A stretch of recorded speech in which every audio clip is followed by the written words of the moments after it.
Hello, I'm Martin Fencka and welcome to the first episode of another of my Civilization 5 Vox Populi series. As usual, because this is the first episode of a new series, it's more like an introduction, so we'll be talking about the settings, and also I'll show you 3 different starting locations, and it will be up to you guys to decide which of these locations we're gonna be using for the series. Before we get that though, I want to talk a little bit about this Vox Populi version we're gonna be using for the series. It's version from the 14th of March, and by the way, I will make all the initial save files available to you guys, so if you want to play with me, make sure that you have the same version. There will be a link in the description where you can download it. So once again, version from the 14th of March. What's important about this version is that it's a beta version, and this time we have basically a complete overhaul of the happiness system, and that's the reason why I decided to just go with the bare minimum, just the Vox Populi package. I didn't add any other mods, even though I said that I might do it. I was thinking about the third and fourth unique component, things like that. But with this overhaul of the happiness system, I just want to have Vox Populi without anything else that could like change the experience. I really want to see how the happiness system now works with Vox Populi that's not affected by any other mods. So that's what we're gonna be testing this time. I really wasn't too happy with how the happiness worked in the previous series. It seems that I wasn't the only one. So now we have changes and we'll see how that works. I think that's it. I'm thinking if I forgot anything. If you want to check the patch notes, you can go to the link that will be in the description. It's gonna be the same link as where you can download this Vox Populi patch. There is both the link for the download and there are the patch notes. So I won't be talking about the changes. There are like 2 pages of changes just talking about the happiness in the patch notes, right? So if you want to check everything, please just read the whole thing. That is just too much to talk about. Now I think we can go to the settings and check the setup for this game. So I decided to go with Assyria. No one suggested that I play with Assyria, but it's a civ that I wanted to play with for a long time. I never used it because Assyria is really strong. Although with some of your other suggestions, I think I found the settings where Assyria won't feel that overpowered. So we are playing as Assyria on a standard size map, so that's again 7 AIs, and I handpicked our opponents to be as strong as possible. And I think I might have found the strongest combination of AIs that there is specifically for this map type that we're gonna be using. I'll get to that in a minute. So we'll be playing against Rome. We know what Rome can do from the previous series. Russia, no surprise, Russia is always strong. Korea might actually be the weakest save with these settings, because the other AIs that we have in the game might be able to snowball like fast enough that they take Korea over before his unique abilities kick in. So I wasn't sure about him, but he is strong in general, right? You usually don't want to see him in your game. So I decided to go with him. If he somehow survives, he will be pretty good, but it's possible that the other AIs will just roll over him and he'll be gone, maybe even when or before the ancient era ends. We'll see about that, or maybe not ancient, maybe classical era. China, the most OP save probably in Vox Populi. Greece, I wasn't sure about these 3, but I wanted saves that have strong early game, so some decent early game unit basically, or ability, and that when they start snowballing, they can keep going. They don't stop. That's why I didn't go with like Mongolia, Attila, because these can be strong early, but they usually run out of steam by the end of like medieval era, and then you can just take over without any problems because they don't have anything for the late game. The civs that I decided to go with should be able to maintain the momentum. Greece, when they get strong, they can very easily work with city-states, and that gives them the extra strength to keep going.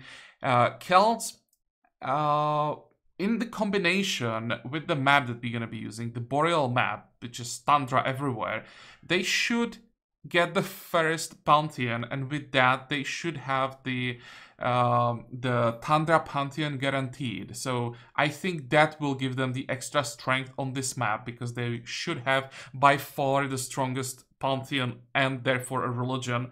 So they should be able to keep going thanks to that. And Monty, I wasn't really sure about Monty, but I mean, there are forests, so if I remember correctly, Jaguars should have extra movement and extra strength in forest. I'm not 100% sure if it's just jungles or forests as well, but again, Monty in general is pretty strong, especially in the early game with all the extra yields he gets from killing units. We'll be using Raging Barbarians. He's almost guaranteed to go Authority. So with the settings that we are using, he should be fine. He should be quite strong, and I think his like place amongst the like really strong saves that we are using is well deserved. So yeah, I don't think that we can really find the strongest combination or stronger combination that we can have against us, and yeah, this is gonna be a pain in the ass to play against. Now, about the map. Because playing against just strong enemies is not good enough. Assyria is really strong. I wanted to make it even more difficult with the map that we're going to be using. So we are using a Boreal map, Tundra everywhere, and heavily or well-forested. I'm not sure about the well-forested part, as I was trying to find the initial starting locations. I had to reroll a couple of times, and it didn't feel like there were that many forests, but we'll see as we explore the map a little bit more. I've never played on the Boreal map, so it will be a first time for me. I really don't know what to expect from it. And we'll find out. Standard size, so 16 city-states, that's a normal number. Deity, Epic, Ancient Era, no changes there, but there are some changes here. The game, for some reason, didn't keep the settings. I want to go with an old world, because the older the world, the more flat it should be. And I basically wanted to reduce the number of decent tiles to minimum. How to explain this? When you have old world, you don't have that many hills, you don't have that many mountains, and on an example, when you have a desert and it's a normal desert tile, it's garbage, right? There are no yields. But when you have a desert hill, it's a perfectly normal tile, desert hill, and like a grassland hill, there is, or plains hill, there is no difference.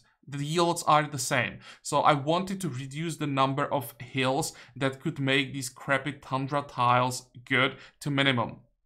So there should be just flat tundra almost everywhere, and flat tundra basic yield is just 1 food. So pretty bad. And if that wasn't bad enough, I made it arid, and I decided to go with sparse resources. So I don't think I can make the map worse than this. No resources, no hills, and it's dry, so we'll probably have like tundra and desert at the same time in the center of the map. So really only a few workable tiles and minimum decent city locations. We'll see how bad it will be. Again, I've never tested these settings, but definitely looks pretty interesting and challenging. So those are the map settings. And now to the advanced options. So disabled event system completely. I disabled start base because I just don't like it. I want everyone to have the same like options when it comes to starting locations. No ruins, no events, no tech trading, tech brokering. I don't know why the game doesn't keep the quick combat and quick movement, raging barbarians, and transparent diplomacy. This time raging barbarians will probably be advantage for like everyone, because I expect at least half, probably more than half, maybe 5, maybe 6 AIs to go authority, so everyone should be getting the extra yields for killing barbarians. So it's not like I'm like taking barbarians just to have the advantage for myself. This time everyone will probably try to farm barbarians and get as much as possible from them. So these are the settings. I think by far the most difficult settings that we have ever used, and that should balance a little bit the strength and the snowball potential of Assyria. Assyria usually is not that strong when it's played by the AI, but I think when a human player takes advantage of their unique abilities properly, they just can get completely out of control. So I try to slow myself down with the settings. Okay, let's load the game, and these will be the 3 starting locations. But before we get to that, let's talk a little bit about our unique abilities in case that will be a factor in your decision. So our unique ability, when we conquer a city or gain a, when we conquer a city, we gain a technology already known by the owner of the city that we conquered, or if they don't have any tags that we don't know, we get a large amount of science. So we want to be as aggressive as possible to first catch up with everyone and then just basically run away with the game with the flat science boost that we will be getting. I actually don't know what I should like imagine under large science boost. I've never played as Assyria, so it's hard to say how broken this will be once we catch up with everyone and we won't be getting tags. We'll be just getting the flat science, but we'll find out. I guess it will be quite decent. Anything that gives you just science and all the yields that you are getting from conquered cities are usually pretty good, so I guess this will be a noticeable amount. On top of that, all great works produce +3 science. So we want to keep an eye on the great people. It's not the top priority, but it's a little bit of extra science. And with all the other science that we can get, you know, it helps. Then, when we are talking about science, let's first talk about our unique building, a royal library, which is a replacement for a school of philosophy. So only one per the whole empire, but it is a pretty damn strong building, +5 science and +1 science for every 2 citizens, also gives +3 culture, and 20% science in the city during golden ages. Of course, we want to build it in our capital, and we want to increase the flat science in our capital as much as possible so that we get as much as possible from the 20% bonus. So the 20% bonus should be a lot of science. Then all libraries produce +3 science. So the amount of science that you can get from this one building is absolutely insane. Itself, it gives a lot, and usually when you build it, it's not a problem to build libraries in all your other cities quickly, especially when you know that like libraries are a good building, then you prioritize them, right? So there should be a huge boost of science when we research. I think it's philosophy that gives us no, it requires writing. Actually, I have to check the tech tree to make sure that or where it exactly is. It might even be available earlier than School of Philosophy. So there will be a huge boost to the science output when we get to the Royal Library. Contains 3 slots for great works of writing and comes with both a free great work, so that's additional +3 science because of our unique ability that gives us science from great works, and a free library. So we don't even have to bother building a library in the city. We can just go straight for this and we get a free library on top of that. It's just insane how much science you get from just building one thing. And it still doesn't end every great work of writing you control, so specifically writing, so we want to focus on writers as much as possible, grants +5 experience to units created in any city. Any city. I don't know why it's any city. It really should be just in the city where this royal library is. But it's any city. It's just insane. And it's for units that are created. So I think it works for units that we buy. And it goes all the way to 45 experience. So yeah, Royal Library, pretty damn strong. And even though we can have it only in one city, it still affects the whole empire. What else? Now, our unique unit, I think the most like unusual unit in the game, Siege Tower. Movement 4 starts with Supper, Extra Sight, Medic, and Medic 2. Unique Assyrian support unit. Nearby owned units gain 40% combat strength versus cities when adjacent to an enemy city, or 20% combat strength if 2 tiles from an enemy city. Starts with Medic 1 and Medic 2, and Extra Sight. Cannot attack or defend itself. May only have 2 siege towers active at one time. So another thing that helps us to snowball our unique ability, right? We have the extra power while sieging. They are quite fragile. They are not easy to move around in rough terrain. I think, at least that's what I remember about siege towers, that they had problems moving through rough terrain. I'm not sure if that changed because they have movement 4. I guess we'll find out. Problem with siege towers is they are a unit, right? So they take a slot in your unit cap, but by themselves they don't do anything. So they basically reduce your unit cap that you otherwise would be able to use for like combat units, but for sieges they make a huge difference. So we definitely want to get to as quickly as possible and start sieging cities so that we start snowballing thanks to our unique ability. I've never played with them, so I'm quite curious how that's gonna work, how it's gonna feel having the siege towers around. But I like that they have Medic 2. I like the extra side. That will be pretty important, so we can plan the positioning properly.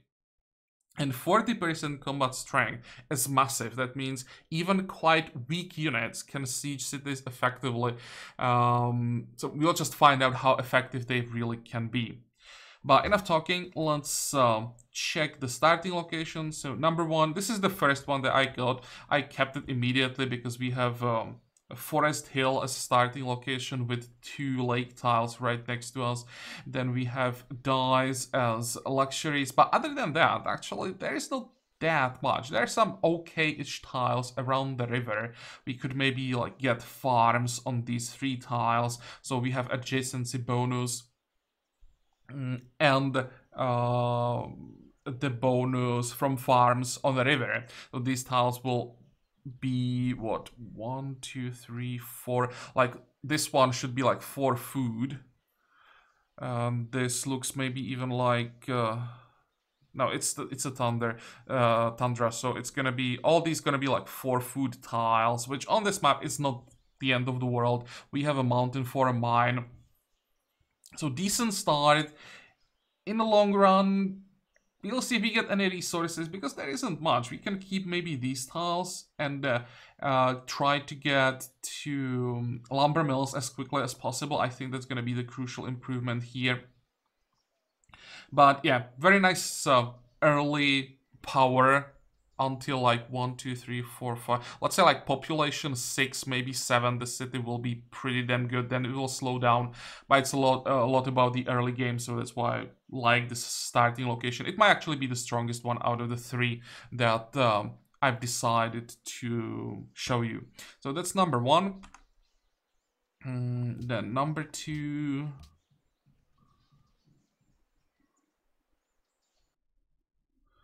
Come on.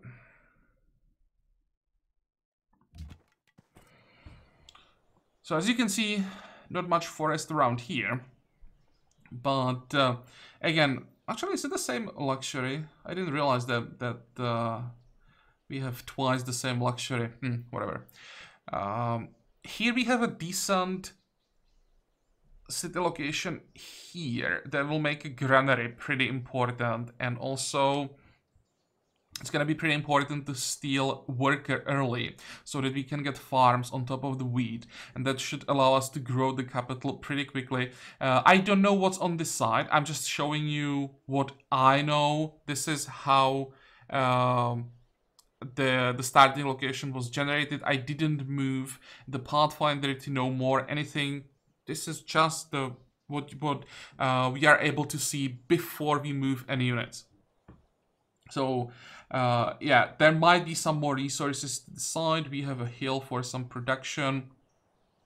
Again, I don't think this is a bad starting location considering what map we are using. So wouldn't mind playing here. I think it's a little bit weaker than the first one, but thanks to the double wheat, there is definitely some growth potential. There is a river again, so actually farms everywhere with adjacency bonuses and the bonus thanks to being on water on the river, right? Should make these farms pretty good. So this city in the long run might grow much better, and if there are some hills on this side, might even have a better production. This hill is in range, so that's 2 mines. 1, 2, 3. This one is too far. So yeah, in the long run, this actually might be better than the first location. Then the third one. Actually, I don't remember the third one. It's like 20 minutes since I rolled these starting locations, and I already don't remember one of them. Oh, that's this one. This one is weird. It's on the river. There is potentially a hill, forest, river started here, but if we do that, we'll be too far away from the copper. At least from one copper, from the better copper, of course. Or we could just stay where we are. Again, we have double wheat, so early granary and worker are pretty important. Also, we can explore here. Maybe if there was like a forest hill on this tile, might be worth considering, because then all the resources would be in range, but we wouldn't have the wheat right next to the city as we start. This is probably the weakest starting location, but we don't really see that much. So if there are some okayish tiles, for example, to the south, it could turn out to be the strongest location. It seems that, right, we will have a high production luxury this time, especially this tile. If we don't settle here, that's going to be a mine. There is going to be a mine here. It looks like this is a hill as well, so another mine. So this might be a starting location with like the highest production potential. The question is how much you'll be able to grow the city, and I think this starting location will have the weakest early game. But it's up to you to decide what you want me to play on. And remember, this is not about what you think is the strongest start. I would rather you to decide based on what you think is gonna be like the most challenging and most fun to watch, right? Sometimes that's not the same thing. Sometimes when you play, you want to have like a good start that will make a comfortable early game and you can easily expand. As for the let's play, it might be more interesting to go with more difficult start, more challenging early game, because usually that's what decides the game. When you have an easy early game and you can get to, let's say, early medieval era without any problems, the game might be over by the time you get there. And when a human player gets the decent like early setup, the AIs usually just don't ever get the strength to like do anything about it. They just can grow, but you eventually get to the point where you can defeat them. So having weaker early game might be the way how to get the most challenging series. That's what I'm trying to say. Okay, I think this will be all. You know the starting location, so let me know in comments number 1, 2, or 3 which one you would like to see me to play with. And as I said, if you want to play with these or with the same settings as well, I will make the save files available with the release of episode 2, so tomorrow, more or less in 24 hours after the release of the first episode. Other than that, I think we are done for today. So I hope that you like these settings. I hope that you're gonna like this series, and I hope that you're gonna join me for the next episode again. Until then, have a good time. Bye bye.